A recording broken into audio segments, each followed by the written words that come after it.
So, isang mapagpalang hapon po sa bawat isa. Ang topic po natin ay the great love of the Lord. And syempre, welcome po natin ang bawat isa sa ating online LagunaNet cell group. So, bago na po tayo ngayon. Dito po sa Psalm 119, ito po yung isa po sa mga napakahabang chapter ng Psalm at may pinakamahabang verses. The longest verses. So, saan po ba tayo dinadala nito, mga kapatid? Dito po ay kinukumbinsi tayo on how important is the Word of God and the love of God. At kung paano natin mararamdaman ang kanyang love sa bawat isa. Sana po ma-appreciate natin ang power ng Word of God o yung tinatawag na potency ng love na ito sa buhay natin. Sabi po sa Psalm 119 verse 105, "Your word is a lamp unto my feet and a light for my path." Tayo po'y mag-pray, mga kapatid. Thank you, Lord, for this afternoon, for this beautiful afternoon, Lord, because you will be with us. Lord, sa pag-aaral po namin, allow us to know you more in this afternoon. Allow us, strengthen us by your word, and have your way in Jesus' mighty name.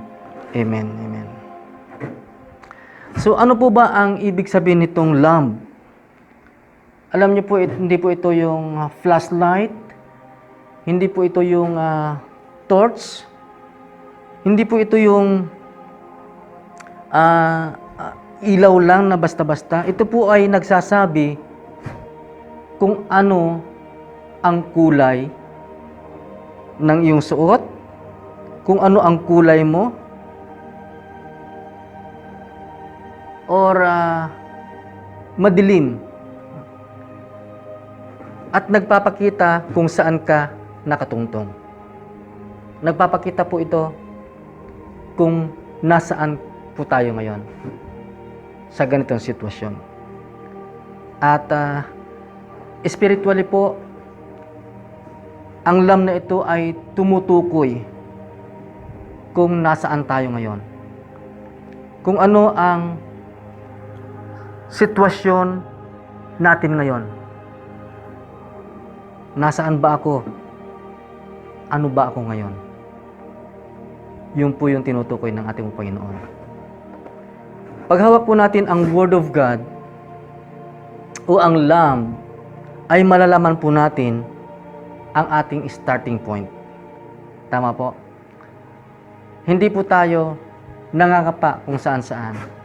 Pero pag mayroon tayong Word of God na pinanghahawakan, ay magpapatuloy po tayo.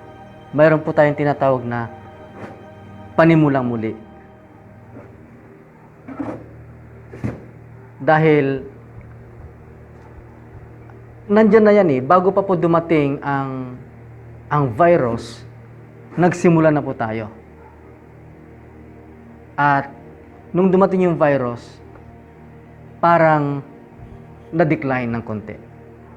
Kaya, pag mayroon tayong Word of God, kung saan ito po yung lamp unto our feet, ay maguguna naman po tayo.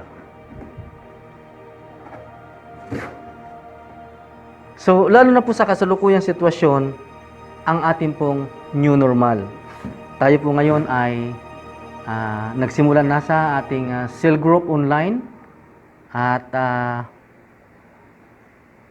alam ko po na pagpapalain po ng ating pong Panginoon ang ating pong ginagawa. So sa buhay po natin, importante po na malaman na ulit natin kung saan tayo muling babanat, muling maggugo.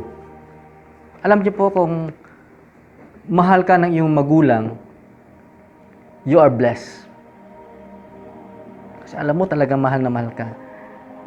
Dahil ang iba, di nila alam kung nasaan ang kanilang mga magulang. Kaya naghahanap sila ng pagmamahal.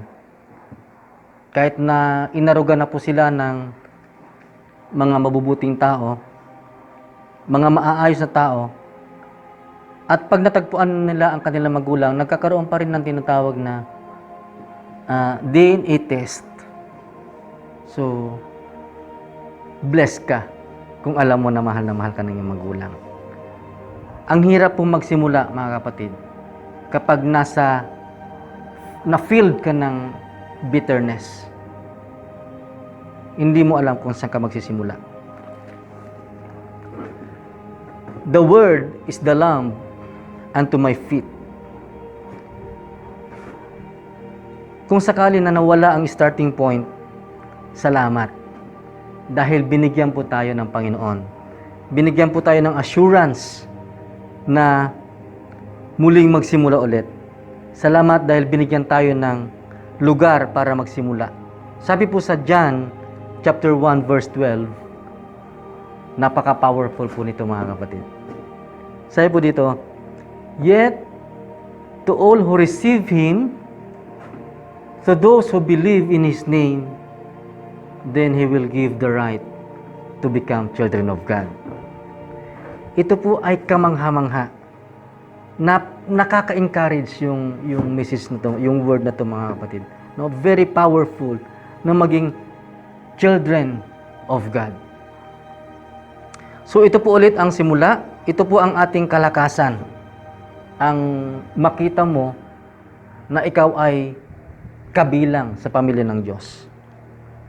Ito ay yung ating strength, yung kasama tayo sa libu-libo na minamahal po ng ating Panginoon.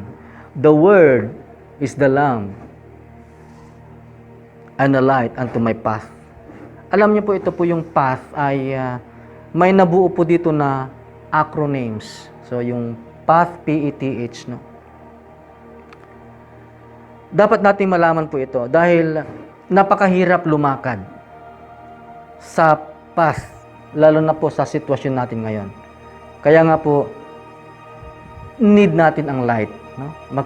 Magkakasama po yan. Sa paglakad po natin sa ganitong sitwasyon, need po natin ang light. Kung maalala po natin ang isang istorya sa Bible, yung isang bulag na siya po ay nasa path, pero wala siya sa path. So, medyo narito kayo. So, yung isang bulag na nasa daan, pero wala siya sa tamang daan. Sana po makuha natin yung point. Kaya yung tao na akala mo naglalakad siya sa daan pero wala siya sa tamang daan. So, yung P po dito, mga kapatid, is stand for purpose. Dapat malaman po natin ang dahilan, ang layunin ng ating buhay, lalo na sa ganitong sitwasyon. Sabi ko nga, sa dami ng mga tao na mga nag-iisip, ano ba ang purpose mo? Ano ba ang purpose natin? Bakit isa tayo sa binilang ng Diyos? Sa minahal ng Diyos? Kailangan malaman po natin na tayo, yung love ng Lord na ipinadama sa atin, ay yun po yung i-extend po natin sa mga tao ngayon na maraming katanungan. Or sabihin natin sa mga tao ngayon na may mga nanghihina. Tayo po yung gagamitin po ng ating Panginoon. Mayroon po nagsabi na dalawang bagay. Sabi dito, dalawang dahilan ng layunin ng kanyang buhay, no? Yung araw na isinilang siya at yung araw kung bakit siya isinilang. So, makikita po natin ang purpose ng buhay pag mayroon po tayong tinatawag na light. Totoo naman kapag kayong buhay mo ay talagang nagliliwanag, doon mo talaga nakikita na talagang isa ka sa gagamitin ng Diyos upang ma-encourage yung nasa katabi mo. Upang ma-encourage yung mga kaibigan mo. Letter P is purpose. At yung A, it stand for attitude. Kung alam na po natin ang purpose, mga kapatid, ng ating buhay, dapat malaman din po natin yung attitude. Dapat itama po natin ang ating pag-uugali. Tignan po natin. Kasi po, madalas naririnig niyo po sa akin, binabasa ng mga tao yung ating buhay. Araw-araw, tinitignan niya ang buhay ng mga Kristiyano. Binabasa po nila. Kaya nga po, dapat din po na mayroon po tayong rightly attitude. Bantayan po natin ating pong pag-uugali. At yung letter T ay stand for truth. At muli sa sitwasyon po ng ating buhay ay laging dapat mag-stand po tayo sa truth. May purpose na tayo. We have to check our attitude and then we have to stand for the truth.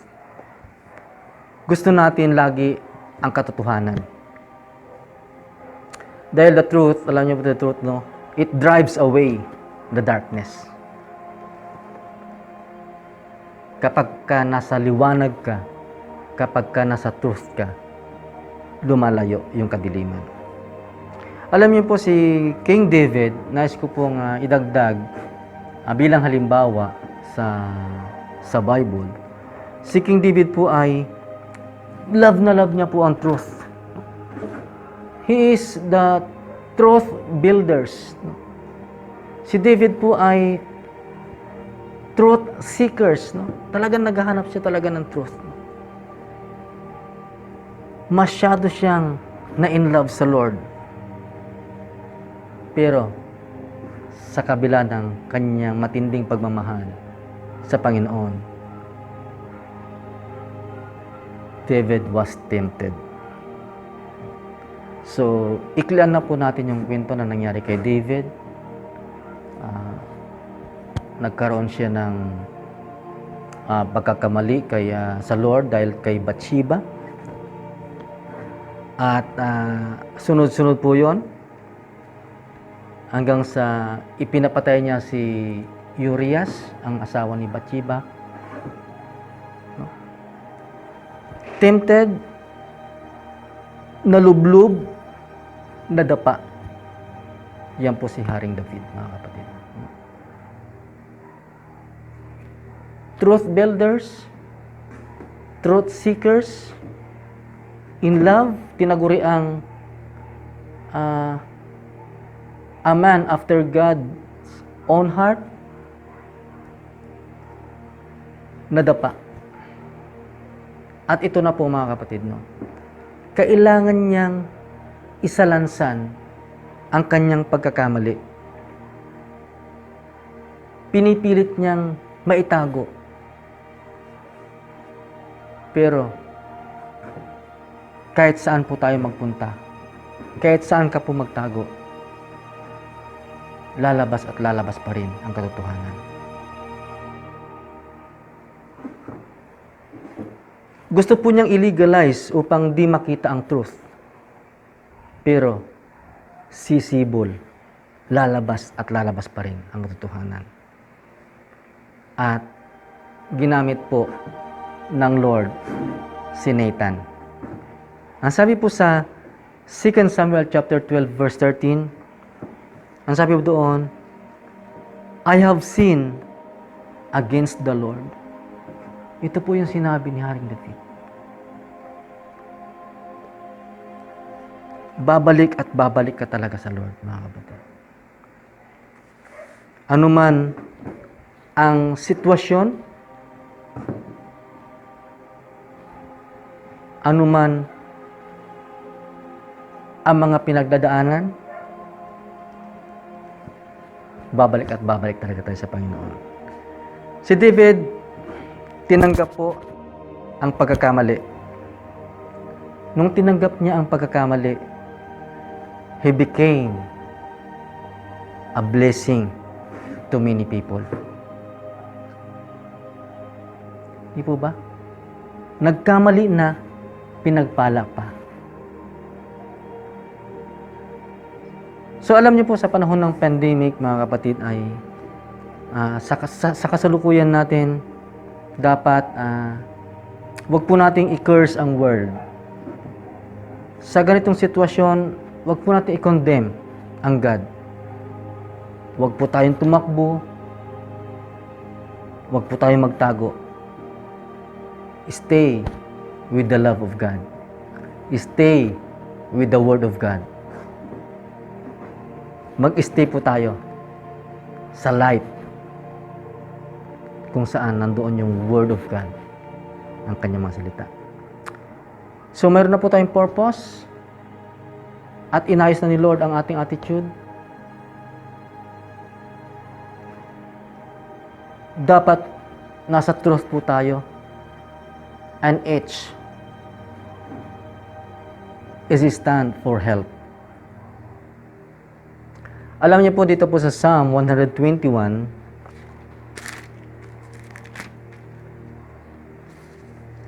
napakaganda po. Kailangan po natin ng message na to, mga kapatid. Sa verse 1, sabi dito, I lift up my eyes to the hills. Where does my help come from? My help comes from the Lord, who is the maker of heaven and earth. H po, stand for help. Saan nanggagaling ang aking tulong sa ganitong sitwasyon?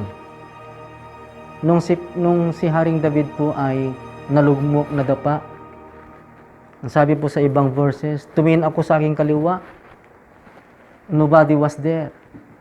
Tumingin kasi sa kanyang kanan, no one is there. Kaya nabuo niya po ito eh. Saan nanggagaling ang aking tulong? My help comes from the Lord. Amen. Sa Diyos, manggagaling ang ating tulong, mga kapatid. Sa ganitong sitwasyon, no? Walang cure, walang vaccine, our help is from the Lord, who is the maker of heaven and earth. Sabi po sa verse 3, He will not let your foot slip. He watches over you with His slumber. Alam niyo po, ang Diyos, hindi po siya natutulog. Ni magpa-power nap, hindi po siya. Hindi po siya umiidlip. May nagbabantay sa atin, mga kapatid. May nagbabantay sa atin. May nagbabantay sa inyo at saka sa akin. Kailanman hindi tayo iiwan. Babantayan niya tayo araw at gabi. Tuloy po natin sa verse 6. The sun will not harm you by days, nor the moon by night. The Lord will keep you from all harm. He will watch over you. He will watch over your life. Sa mga oras na ito, Lord, nagpo-pronounce kami. Nagpo-pronounce ako ng life. I pronounce life upon us. I pronounce life upon you. The Lord will watch over your coming and going both now and forevermore. Quarantine po ba pinag-uusapan natin, mga kapatid? Ang love of God ay laging nandyan. Babantayan po niya ang ating paglabas. Babantayan po niya ang ating pagpasok. Napakalinaw. Verse 8. The Lord will watch over your coming and going, both now and forever. So for this time, the Lord's protection is upon us. The love of God is within us, mga kapatid. Salamat po sa pag-ibig ng Diyos ng bawat isa po sa atin. Hindi niya tayo iniiwan sa ating paglabas at sa ating pagpasok. Purihin po ang ating Panginoon. Tayo po'y manalangin. Lord, the word is the lamp unto my path. And I pronounce, Lord, good health. I pronounce protection. I pronounce life. Lord, let your miracle flow. Let your healing flow sa bawat isa ng iyong mga anak na nagmamahal at sa mga anak mo na minamahal mo. Salamat po na marami. In Jesus' mighty name. Amen and amen.